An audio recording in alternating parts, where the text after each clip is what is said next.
dan juga Kami dari kelompok 10 ingin bertanya tentang bisnis yang Mas Aldi jalankan saat ini, yaitu Mas Aldi merupakan alumni manajemen dakwah tahun 2020, yaitu dengan bisnis apa Mas?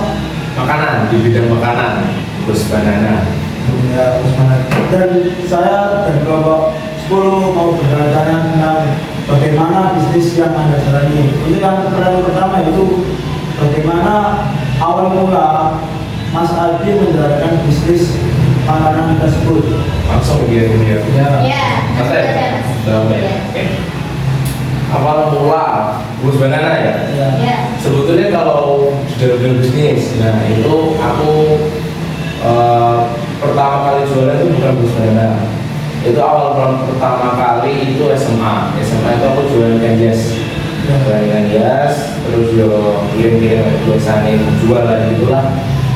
Terus ikan hias, terus ya skincare pernah, tapi itu cuma agen Mark kalau Ya, boleh. dulu pernah jadi agennya dulu. Terus yang ketiga itu dimsum, pernah jualan dimsum juga. Namanya kalau tidak salah itu dimsum deso. Nah itu jualannya di desa, makanya namanya itu dimsum deso. Nah setelah itu buka nih Gus Banana. Kalau awal-awal buka Gus Banana itu nggak langsung buka kayak outlet bagus kayak gitu enggak. Jadi awal-awal itu kan orang tua saya itu kan guru SD. Nah, guru SD, nah di guru SD itu di SD-nya beliau, orang tua saya, ibu saya, itu ada kantinnya. Nah itu bisa dimasuki orang-orang yang mau jualan. Kalau yang namanya ngomong itu kayak titik. Ya. Sejauh nggak ada berapa ya? Dakwah. Ya campur-campur ya. Ayo lah. Dan ini titip barang. Itu aku titip barang itu jenis yuk pisang coklat. Pisang coklat aku titip ke harganya 1000-an. Jadi tak kasih box itu isinya 30 biji. 30 biji ya awal-awal ya mesti lah. Awal-awal usaha kan mesti ada kayak pengenalan ya, mungkin kayak jualannya masih kurang. Tapi alhamdulillah seiring berjalan waktu pertama kali itu cuma satu SD. Nah lambat tahun itu aku kirim piscok itu di 5 SD. Jadi setiap pagi itu ngirim 2 box minimal itu di 5 SD. Alhamdulillah di situ. Nah setelah itu mulai berani outlet. Outlet sampai sekarang ya. Buka outlet pun itu semuanya itu pengenku itu proses banget. Jadi intinya itu semuanya itu buat sendiri sama bekas. Jadi kayak minim budget. Kan kalau bisnis itu biasanya teman-teman itu ditakutkan kan kayak modalnya harus tinggi, modalnya harus banyak kayak gitu loh. Ini kayak kenapa harus modal banyak kalau modal dikit bisa gitu loh. Nah ini usaha seminimal mungkin untuk budgetnya modalnya kayak gitu. Awal kita dulu, alhamdulillah ini bagus. Sudah jalan hampir 1 tahun di bagus. Terus kalau insya Allah dari bulan Agustus ini juga mau ini insya Allah. Terus yang kedua ya? Tiga. Kan yang pertama di Bundabulur buka itu awal-awal. Yang kedua di Bagu, terus yang ketiga ini di Inka insya Allah. Terus insya Allah kalau jadi ya gitu. Terus tantangan apa yang selama di dalam dunia bisnis itu tantangan terbesar menurut sampean itu apa? Tantangan terbesar Ya dalam dunia bisnis. kalau tantangan terbesar itu menurutku aku sendiri. Jadi menurutku itu usaha bisnis ini dari perspektifku ya, dari perspektifku itu menurutku dari dunia bisnis itu tantangan paling besar itu malah dari diri kita sendiri. Maksudnya dari diri kita sendiri itu kayak bagaimana kita mengolah waktu kita untuk usaha kita itu gimana berjalannya, kayak mengolah waktu untuk pengembangan bisnis nantinya. Baik, kalau kita males ya bisnis kita nggak jalan. Kalau kita nggak bergerak, bisnis kita juga nggak bergerak. Jadi menurutku tantangan terbesar itu dari aku sendiri terutama. Jujur kayak aku itu kayak kalau ngurus masalah mau manage waktu ya, itu emang dari sekarang itu masih belajar. lebih sering buka HP ya kan? Jadi kan kita kan remaja ya gengsi. Kalau buka TikTok, scroll TikTok kan waktu sejam 2 jam, nah itu juga ngaruh. Kayak tantangan terbesar pun menurutku dari aku sendiri ya gitu. Kalau dari luar pastilah, apalagi di dunia F&B, dunia kuliner, dari pernah itu outlet kayak dirusak orang lain, pernah terus kayak ya gitu-gitulah, ada kayak mungkin gangguan itu juga pernah. Kalau tantangan dari penjualan itu juga dari aku sendiri yang saya suka tadi, kalau memang berat ya pasti ada berat gitu. Atau kan Terus cara apa mengelola karyawan dalam dunia bisnis sama kayak gimana? mengelola karyawan, kalau dari aku itu ambil makan ya Ya, ya. Iya. kan tante ya tante. Iya. Kalau mengelola karyawan itu sebetulnya dari aku prinsipku, aku awal ketemu dia itu awal itu aku bilang sama dia itu kamu posisi bukan karyawan di sini, kita sebagai kamu. Kalau karyawan kayak apa di atas ini, apa di atas jadi bawah kayak nggak enak lah, aku menurut nggak enak soalnya kan dia cari uang, aku juga cari uang, ini kan tujuannya sama, gimana kita tuh semuanya jalan, akhirnya intinya ya rekan lah. Jadi gimana caranya itu bisa jalan semuanya, itu dengan cara itu aku dekat dengan karyawan. Jadi intinya bagaimana dia itu nggak gengsi sama aku juga nggak ada jarak lah intinya. Terus kayak konco juga kayak mewah ngopi biasa ngopi. Soalnya kenyamanan karyawan itu juga penting menurutku. Kalau mereka itu nggak nyaman, otomatis kerja mereka juga nggak maksimal. Iya. Jadi gimana caranya kita itu biar mereka itu nyaman kayak gitu. Yang kedua paling penting sebetulnya itu yang paling penting lah mengelola karyawan loh. Ya. Mengelola karyawan penting itu yang kedua menurutku itu kayak mengingatkan mereka dengan siapa yang menciptakan mereka. Kayak gitu. Jadi kayak waktu sholat itu kita ingin dia itu harus sholat pada saat mereka bekerja dengan kita. Jadi setiap maghrib kan ini kan kita pokoknya sore sampai malam. Nah sholat maghrib, sholat isya mereka absen di aku. Jadi kayak foto mas ini saya udah sholat kayak gitu. Kayak puasa kemarin ada yang bolong nggak? Ada yang bolong. Nah ya ada konsekuensi kayak mungkin bersih outlet atau gimana. Kita untuk bisa mendekatkan mereka kepada sang pencipta. Karena kalau mereka lupa dengan penciptanya, apalagi sama kita kayak gitu. Nah, kayak gitu. Terus yang ketiga mungkin jujur-jujuran loh. Terus ada ketegasan juga, ketegasan kalau mereka itu punya salah harus diregasi. Terus yang paling penting yang terakhir juga evaluasi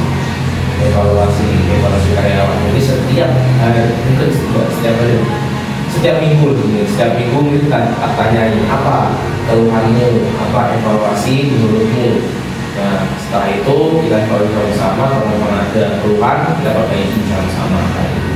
Jadi intinya bagaimana bisnis ini itu tetap berjalan dengan bukan cuma aku, tapi dengan mereka juga, kayak gitu.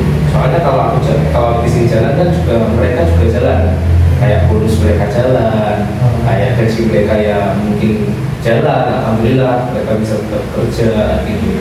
Jadi pengenku itu buka usaha itu biar ada manfaat juga bagi orang lain. Terus mungkin yang terakhir itu gerakan ini zamannya modern ya. Terus Anda sebagai seorang pembisnis, kreativitas apa yang Anda lakukan selama bisnis dalam era modern sekarang ini? Kalau era modern ya itu tidak jauh-jauh sama digital, dunia digital terutama. Nah, yang saya lakukan saat ini, nah itu yang pertama kita jualannya itu bukan sekedar offline saja atau di outlet saja, tapi kita juga ada di online. Jadi kita itu ada di Grab sama di Shopee Food. Karena di Tulungagung itu kan kita lihat dulu. Kita lihat dulu di Tulungagung itu yang paling banyak aplikasi digunakan itu yang mana? Itu yang GrabFood sama ShopeeFood. Kalau untuk yang lain itu menurut saya kurang maksimal menurutku untuk perspektifku ya, perspektifku. Jadi saya kan itu aja dari GrabFood sama ShopeeFood. Jadi ada dua. Jadi kalau sekiranya hujan ya, kan ini musim hujan kalau nah itu kan teman-teman kan kalau mau jajan kan bingung mau keluar hujanan atau jajan itu loh. Jadi kita alihkan untuk online, bisa online juga. Zendo juga ada. Jadi teman-teman bisa pesan online dan gitu. Jadi ada pesan online dan pesan offline juga. Terus yang kedua itu dari kita push konten. Kita buat konten minimal kita buat konten itu satu hari konten dari saya atau mungkin dari teman-teman juga dari teman-teman itu. Jadi intinya menurut saya itu apalagi di TikTok ya. Kalau di TikTok itu kita push di TikTok juga, kita medianya di TikTok sama di Instagram. Soalnya kalau di Facebook kita enggak. Kita lihat pangsa kita juga untuk bersebenarnya itu kan dari remaja sampai dewasa kan ya. Kalau FB kebanyakan bapak-bapak, ibu-ibu, gitu. Jadi kita ambilnya itu di Instagram sama di TikTok. Jadi kita buat konten, kita live streaming juga setiap hari, insya Allah kalau ada waktu kayak gitu. Dan buat promosi juga, menurutku buat konten itu promosi gratis sih. Jadi itu sangat ngaruh banget. Jadi awal mula buka Ibago itu nggak terlalu ramai, soalnya kita masih pertama buka. Nah dari 2 bulan pertama itu masih terlalu belum ramai.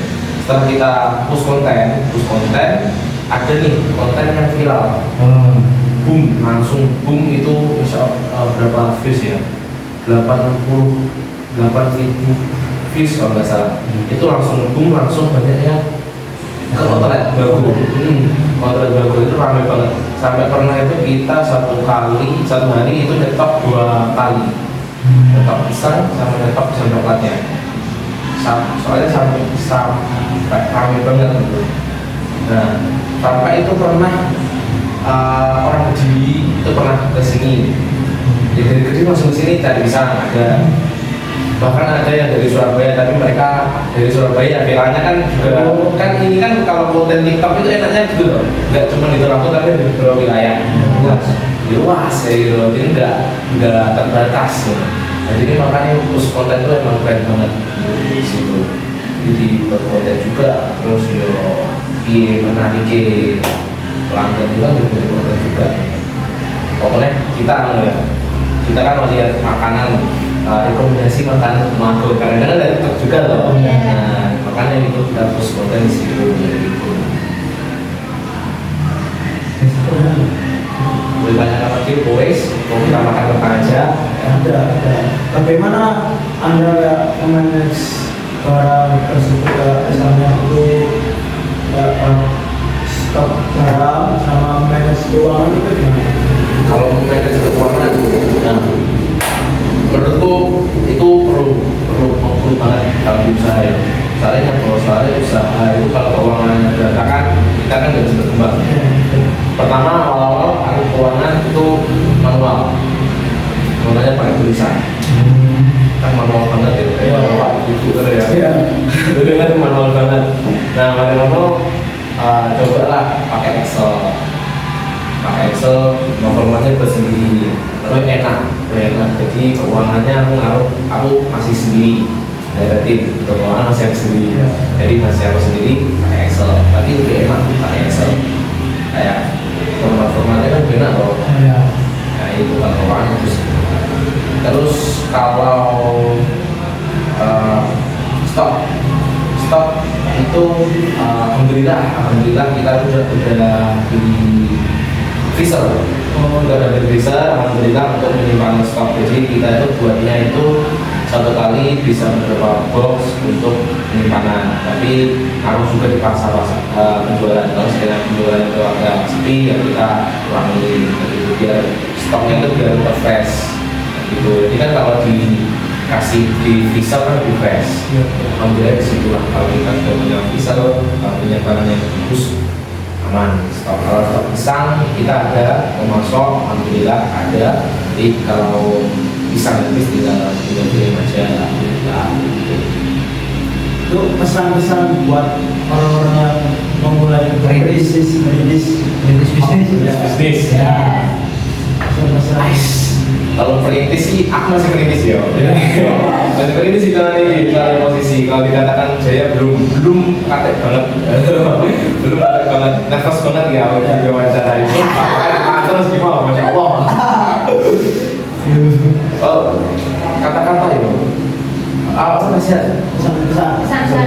Motivasi. Motivasi ya? Ya. Motivasi intinya jangan takut salah, jangan takut gagal, mumpung kita masih muda.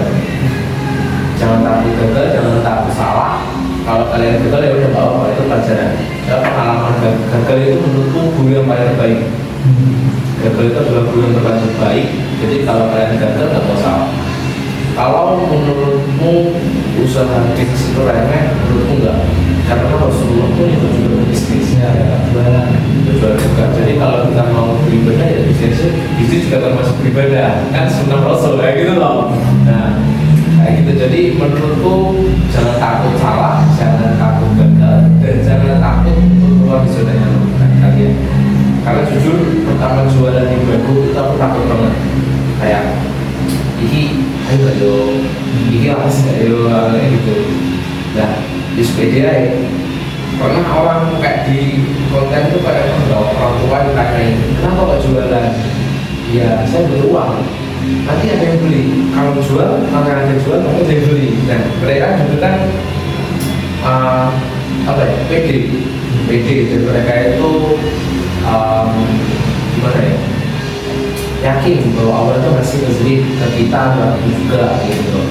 Ini yang tujuannya, jadi jangan takut gagal, jangan takut salah. Kalau kalian gagal, ya kalian usaha lagi gitu. Ini pun aku juga pernah gagal dari yang disebutkan tadi dari beberapa usaha tadi pernah gagal. Ini pun dari pisang bus banana ini ya termasuk kita masih dalam proses kayak gagal-gagal ini juga pernah, gagal-gagalan juga pernah. Jadi kita langsung nggak cuma langsung jadi enggak, kita proses dari kegagalan juga gitu, dari jualan usahanya juga gitu. Ini dia jangan takut gagal, nggak ada yang nyalain. Kalian buat gagal pun, intinya kalau kalian sendiri yang gagal, mereka nggak bakal menyalahin kalian kalau kalian nggak merugikan mereka gitu. Intinya itu sih. Ya,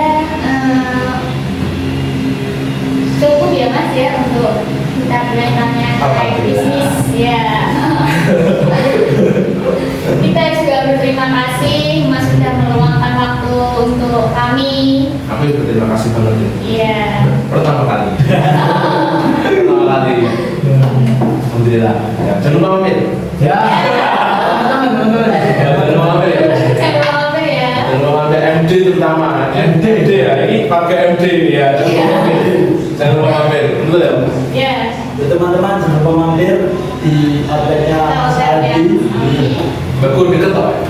di Bagu. Di Bagus deket kawasan Anota sih. Ya. Ya. Jadi ya Mas. Ya, Ya. saya sudah berterima kasih. Sama-sama. Saya tidak bisa berkata-kata lagi ya Mas. Ini makan kentang aja wis. Iya, Mas. Cukup sekian untuk wawancara pada sore hari ini. Kami dari kelompok 10 mengucapkan terima kasih kepada Mas Abi dan juga teman-teman semua. Wassalamualaikum warahmatullahi wabarakatuh. Waalaikumsalam.